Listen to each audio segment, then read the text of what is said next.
जय श्री राम गुरुजी। जय श्री राम, जय श्री राम। बालाजी महाराज का आशीर्वाद बना रहे। जय श्री राम। गुरुजी, सारी दुनिया धन कमाना चाहती है पर लेकिन वो कमा नहीं पाती। भक्तों का ये बहुत ही सवाल है कि हम कैसे धन को कमाएं। ये बहुत प्यारा सवाल है और मेरे तो नहीं सवाल आता है कि गुरुजी हम मेहनत बहुत करते हैं, हम पहले बहुत पैसे वाले थे, हमारी ये दिक्कत आ गई, इस प्रकार से समस्या है, कुछ ऐसा उपाय बताओ जिससे हमारे घर में लक्ष्मी प्रवेश कर सके। मैं समझता हूँ धन महत्वपूर्ण है, धन बहुत महत्वपूर्ण है जीवन चलाने के लिए, लेकिन धन के गुलाम नहीं होने चाहिए। कुछ इस प्रकार से लोग हैं जो धन को कमाना चाहिए। धर्म को चलाने के लिए भी धन चाहिए, घर को चलाने के लिए भी धन चाहिए, बच्चों की पढ़ाई के लिए धन चाहिए, मकान के लिए धन चाहिए, गाड़ी बंगला, कहीं भी जाते हैं धन चाहिए ही चाहिए। जब हमारे साथ धन नहीं रहता ना तो हमारा कॉन्फिडेंस डाउन हो जाता है, हम बिल्कुल एक किस्म से निचले स्तर पे महसूस करने लग जाते हैं कि हमारे पास धन नहीं है, हम डरना शुरू कर देते हैं। लेकिन अगर आपके पास वाकई में धन नहीं है, अगर आप चाहते हैं धन को सही ढंग से कमाना, तो ये सिर्फ ये जो वीडियो है अंत तक देखिएगा। इसमें मैं आपको वो रहस्य दूंगा जिसके माध्यम से आप धन को अपने घर तक बुला सकते हैं। मैं गारंटी दे सकता हूँ अगर आपने इसके ऊपर पूरा अमल किया तो आपके घर में धन का आगमन होगा, वर्षा होगी। लेकिन समझने की बात है, इसको समझ के जरूर करना है। मेरे पास एक भगत आया, उसने मुझसे सवाल किया, गुरुजी कि मेरी कंपनी अच्छी नहीं है, कुछ ऐसा काम करो जिससे मेरी कंपनी कहीं अच्छी जगह नौकरी लग जाए, मैं अभी यहाँ पे अच्छी नौकरी पे नहीं हूँ। मुझे उसने जब ये सवाल किया, मैंने उससे पूछा क्या सैलरी है तुम्हारी? उसने कहा मुझे मेरी सैलरी 20,000 रुपये है। 20,000 रुपये सैलरी है उसकी और वो ड्यूटी दे रहा है। उसके बावजूद वो व्यक्ति कहता है कि मुझे अपनी ज़िंदगी में अच्छा पैसा कमाना चाहता हूँ। मैंने उससे एक ही सवाल किया कि तुम्हारी कंपनी में जो है तुम्हारा बॉस है? बिल्कुल बॉस है। बॉस की सैलरी मेरे से ज़्यादा है, उसके बॉस की सैलरी उससे ज़्यादा है, उसके बॉस की सैलरी उससे ज़्यादा है। और सबसे मैक्सिमम सैलरी किसकी है? कंपनी के सीईओ की। कितनी? 1 करोड़ रुपए महीना। वही कंपनी किसी को तो 1 करोड़ रुपए महीना दे रही है और तुम्हारे कंपनी में चपरासी भी है, वो 5,000 रुपये महीना, 7,000 रुपये महीना ले रहे। जी बिल्कुल। वो क्या करता है? वो एक दफ्तर संभालता है। चपरासी एक दफ्तर संभालता है और आप एक शहर संभालते हो। आपका बॉस एक एरिया संभालता है और आपके बॉस का बॉस वो डिस्ट्रिक्ट संभालता है, जिले संभालता है। और उसके बाद आपका जो बॉस का बॉस है वो राज्य संभालता है और बॉस का बॉस है कई राज्य संभालता है और आपका जो सीईओ है पूरे देश को संभालता है। बस फर्क इतना है, आपको अपनी औकात बढ़ानी पड़ेगी। अगर आप धन का निमंत्रण चाहते हैं, आपको अपनी औकात, अपनी वैल्यू बढ़ानी पड़ेगी। आप वैल्यू नहीं बढ़ाना चाहते, आपको शॉर्टकट रास्ता अपनाना चाहते हैं। अरे आप अपनी ऐसी औकात बनाओ। आप खुद सोचो, आप किसी को अगर जॉब पे रखेंगे, मान लो आप मालिक को, आप जॉब पे रखेंगे, ऐसे व्यक्ति को आप जॉब पे रखना चाहेंगे जो आपको पूरा स्टेट संभाल के कमा के दे। ऐसे व्यक्ति को थोड़ा ना देंगे जो कि एक छोटे से एरिया को संभाले। तो आपको अपनी औकात बढ़ानी पड़ेगी। हर एक व्यक्ति को इस जीवन में उसकी औकात के अनुसार मिलता है। आप अपनी औकात को कैसे बढ़ाएं? स्किल डेवलपमेंट करें। आप अपना वेस्टेज समय बंद कर दें, व्हाट्सएप, फेसबुक, रील वगैरह इन चीज़ों से आप बाहर आ जाएं। आप अच्छी बुक्स पढ़ें, रिच डैड पुअर डैड, बड़ी सोच का बड़ा जादू, आप the Millionaire mind, the secret of Millionaire mind, इस प्रकार से किताबें पढ़ें। जो किताबें आप मोटिवेशनल किताबें पढ़ें, आपको समझ में आ जाएगा कि दुनिया जो है वो स्किल डेवलपमेंट के बाद वो जिस प्रकार से बहुत, और इसके लिए कोई उम्र नहीं होती, आप अपनी स्किल को डेवलपमेंट करें। जो आपके पास एजुकेशन है, आपको ये समझना है, जो एजुकेशन है उस एजुकेशन से आपको उतनी ही अमाउंट मिल रही है। आप उससे थोड़ा सा अपने स्किल को बढ़ाएं, आप एक्सपर्ट होते जाएंगे, आपका इनकम बढ़ती जाएगी। अगर आपने स्किल डेवलपमेंट कर लिया तो उसके बाद भी आप बहुत इंटेलिजेंट है, बहुत होशियार हैं, आप पूरा संभाल सकते हैं, उसके बावजूद भी आपके काम नहीं बन रहे, तो आपको ये वीडियो अंत तक देखनी चाहिए। इस वीडियो में मैं आपको बताने जा रहा हूँ, देखिए 3 प्रकार की चीज़ होती है, यंत्र, तंत्र और मंत्र। पहले मैं यंत्र सिखाऊंगा आपको, यंत्र होता क्या है। एक किसान के लिए जो कृषि है उसके औजार हैं वो उसके यंत्र होते हैं। तो एक किसान के लिए जिस प्रकार से एक मार्केटिंग करने के लिए, मार्केटिंग करने वाले व्यक्ति के लिए उसके टूल किट्स, उसका समझाने का जो मटेरियल होता है वो उसका यंत्र होता है। तो इसी प्रकार से लक्ष्मी जी का भी एक यंत्र है जिसे हम श्री यंत्र बोलते हैं।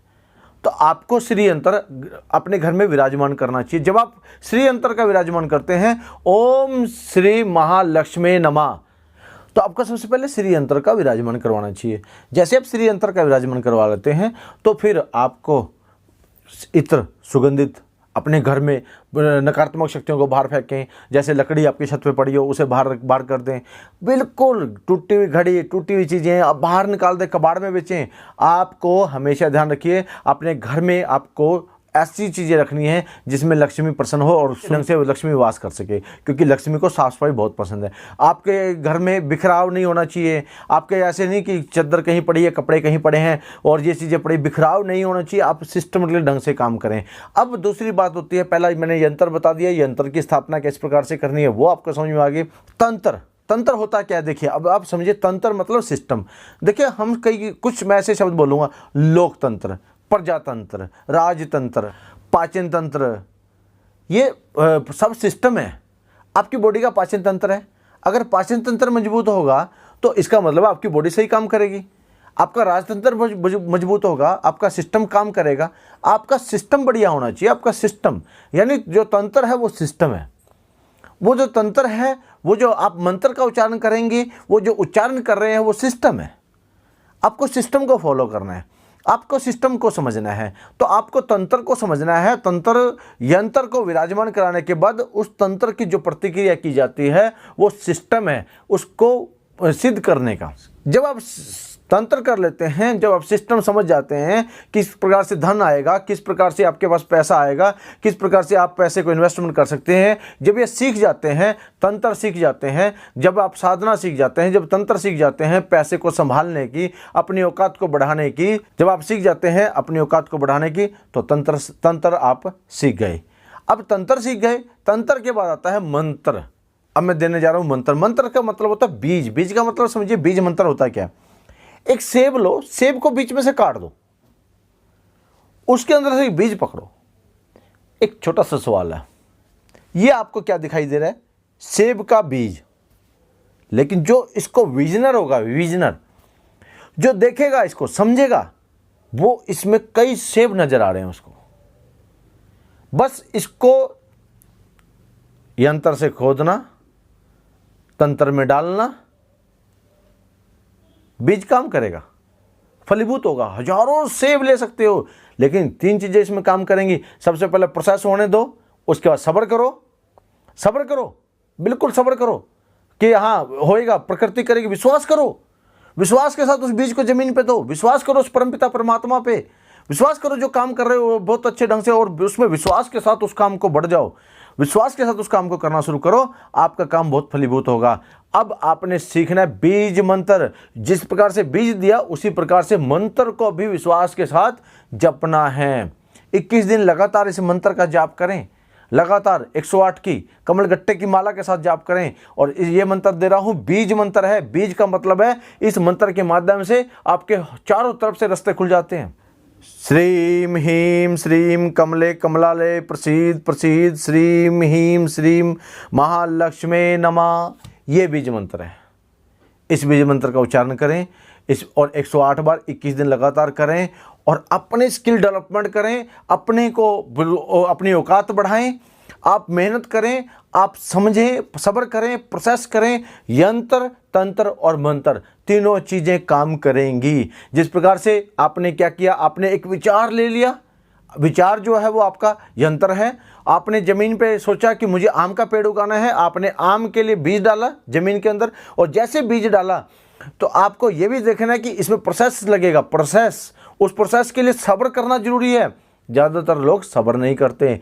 आपने जो डाला उसके बाद प्रोसेस किया, प्रोसेस करने के बाद वही चीज़ जब आपकी पेड़ बन जाती है तो वो लक्ष्मी का निर्माण कर देती है, और वो हर साल आप सीजन में आम बेचो, हर साल बेचो। इसी प्रकार से आपने देखा होगा आजकल बहुत बड़े बड़े चल रहे हैं, मैकडोनल्ड चल रहा है, आप कितने सारे लोग हैं, क्या ये बिना सीखे चल रहे हैं? इन्होंने अपनी औकात बढ़ाई है, समझ चुके हैं किस प्रकार से ये सिस्टम को काम करते हैं। तो मेरा कहने का मतलब ये था, आपको समझाने का मतलब ये था कि केवल मंत्र पर मत टिकें। आप कर्म करें, अपनी सिस्टम को बढ़ाएं, अपने स्किल डेवलपमेंट को करें। आप वाकई में जो चाहते हैं उसे लिखें, विजुअलाइजेशन करें, उसके बारे में सोचें और उसके बारे में बार बार सोचें। एक दिन लॉ ऑफ अट्रैक्शन जो है, आकर्षण का सिद्धांत है, वो आपके पास आने लग जाएगी चीज़। तो आशा करता हूँ ये वीडियो आपको पसंद आएगी। इस वीडियो को लाइक करें, शेयर करें, सब्सक्राइब करें। जय श्री राम भक्तों, जय श्री राम। बोल बालाजी महाराज की जय। किसके गले डालूं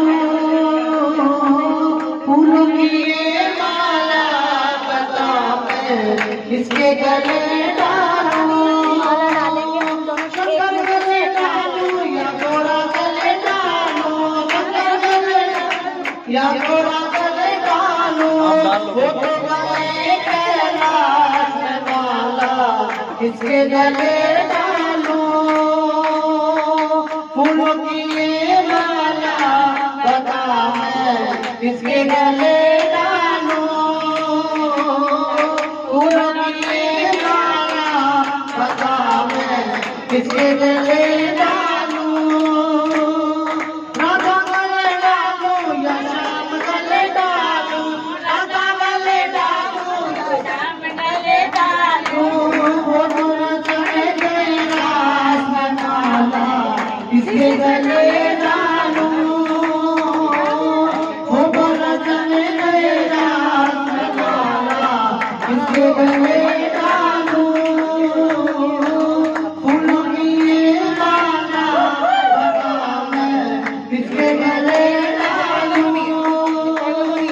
राम गले डालूं या सिया गले डालूं, राम गले डालूं या सिया गले डालूं, राम गले डालूं या सिया गले डालूं, राम गले डालूं या सिया गले डालूं। वो तो गए बनवास में माला, किसके गले डालूं। फूलों की ये माला,